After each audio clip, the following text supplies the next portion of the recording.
This is Al-Musawat radio station from Baghdad.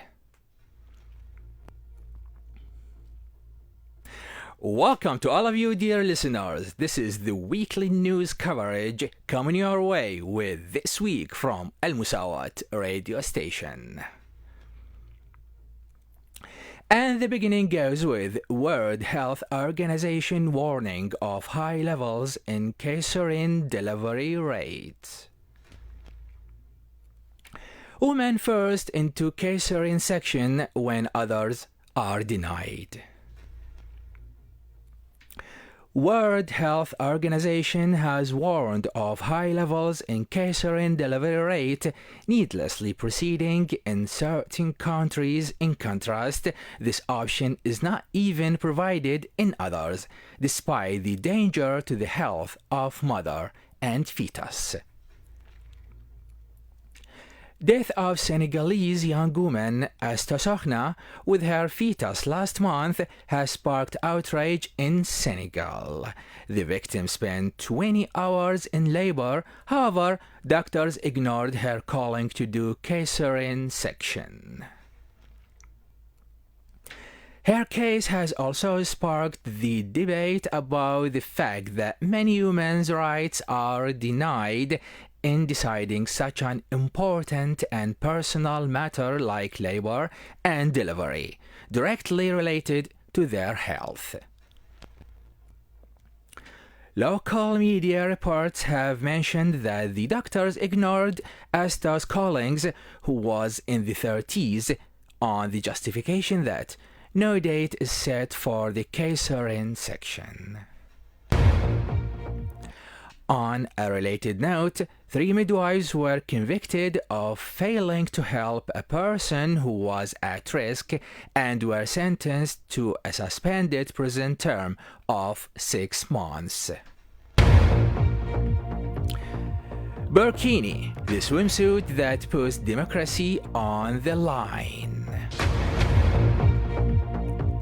The contentious debate on burkini has reignited as mayor of the French city of Grenoble has recently authorized the wearing of the so-called burkini, which covers hair and whole body, by Muslim women in swimming pools run by the city's municipality, as it comes within its decision of relaxing the stringent conditions applied in most of swimming pools in France. The City Council of Grenoble has decided to allow people to wear swimsuits they want at the swimming pools run by the municipality, which means women can swim wearing burkini or topless, suiting themselves. Afghanistan under the Taliban, watching faces, bodies and birds on the streets of Kabul. The long white coats worn by the inspectors of the Taliban's Ministry for the Promotion of Virtue and Prevention of Vice make them look like health and food inspectors, but these men are at the forefront of the Taliban's efforts to forge a new, more Islamic identity for Afghanistan in line with the movement's hardline ideas. The role they play appears to be extensive, as during their recent visit to a multi-story shopping mall in Kabul a few months ago, shop owners recall that these inspectors were making sure products were safe and not past their expiry date, and ordered them to remove posters with pictures of women's bodies. But many of those pictures were still hanging when the inspectors returned earlier this week. Taliban imposes burqa on female TV broadcasters. We are the last to protest. The female journalists and TV broadcasters who work for Afghan television were ordered to cover their faces on May 19th. Our observer, an Afghan television presenter, explains how she was forced to deal with this new decision and how journalists are opposing the Taliban, who are determined to eliminate women from society.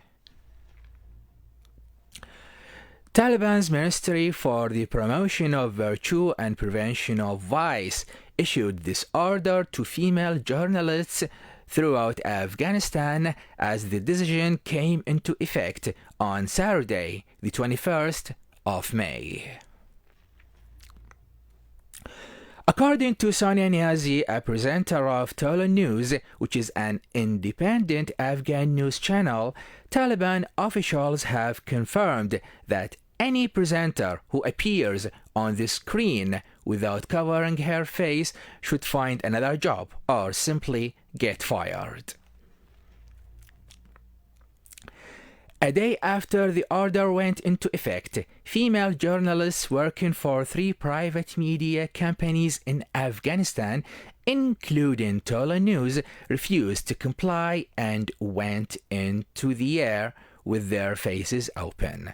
But on May 22nd, these channels had to comply with the directive due to Taliban pressure and threats, as well as all female journalists wore either a burqa or a mask on the lower half of their faces.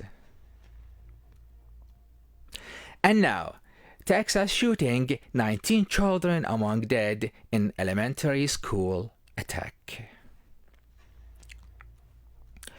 19 young children and 2 adults have died in a shooting carried out by a young man at an elementary school in Texas before get killed by policemen, according to a death toll announced by Texas Police Department spokesperson.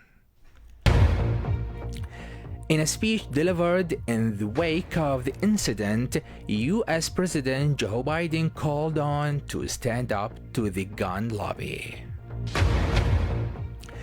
Gun violence is considered as a long-standing scourge in the United States as debates about widespread possession of firearms reignite every time an incident alike occurs, yet no progress has been made in this regard. A previous death toll recorded 14 children and a teacher were killed by a gunman killed by policemen. Many Americans refuse to forego their constitutional right of firearms possession. And now, charged with orphanage girl sexual assault, Egyptian tycoon given prison sentence. A 3-year prison sentence was pronounced on Monday by an Egyptian court against tycoon and former owner of CBC Group, Mohammed Al-Amin, on charge of human trafficking and sexual assault on minor girls at an orphanage he owns. The judiciary confirmed that Al-Amin is charged with sexual abuse of 3 minor girls out of 7 included in the case. A person accused of forced obscene assault is punished with life imprisonment that could reach 25 years if the victim is under 18 years of age and the perpetrator has authority on her. Saudi actress and TV presenter arouses controversy, taking off hijab on live video. Saudi actress and TV presenter Nasr Al-Harbi appeared in a new Snapchat live video wearing hijab after she took it off in front of followers a few days ago, arousing wide-scale controversy. Al-Harbi said in the new video that she won't be able to appear without hijab on Snapchat or her social media accounts, despite the fact that she is still without hijab in her private life. Al-Harbi, who was in a poor psychological state, added during her live video, "I love to die and my Lord is satisfied with me because I am a good and honest person." And she continued, "I would have liked to live a normal and stable life, living with good people, not deceitful, not swindlers, and not opportunists. People who don't take my money, don't be unfair to me, don't fall short with my kids, and never to be put in a difficult situation." And now, after 8 years of struggle in Sinjar, Naima Haji becomes the Mukhtar of her town. Naima Khalaf Haji, who becomes the Mukhtar of her town after she was elected by her townspeople after ISIS decree terminated, said, "Yazdi woman managed to turn pain, griefs, and life's hardships she suffered into strength. Thus, no one can stand in the way of the advancement and development of women." Despite the fact that the 2014 ISIS decree brought pain, cruelty, injustice, plunder, and suppression to the Yazdi community, however, it also brought strength, self-confidence, struggle, and resistance spirit to the Yazdi women.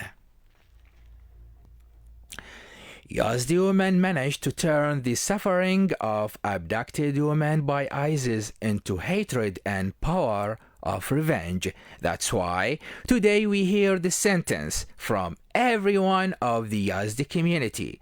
Yazdi women, after ISIS decree terminated, are no longer the same they were when that decree was into force, as the sentence is based on the revolt of Yazdi women against the suppression and persecution they suffered, so that they no longer yield to the prison of four walls.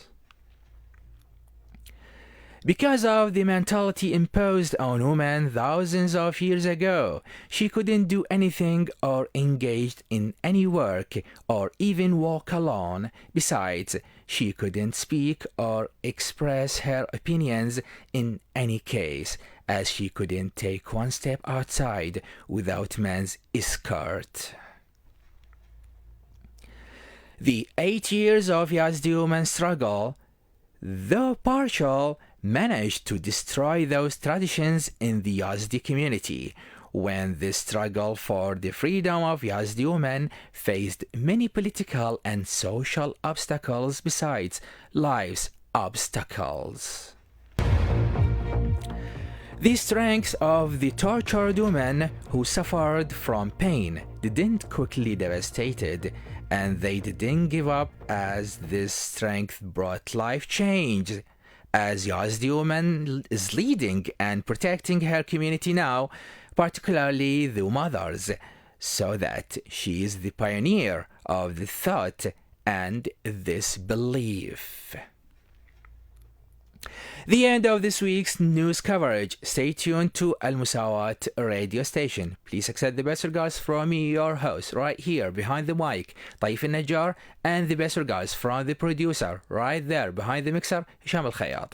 Join us next week. Have a nice day and goodbye.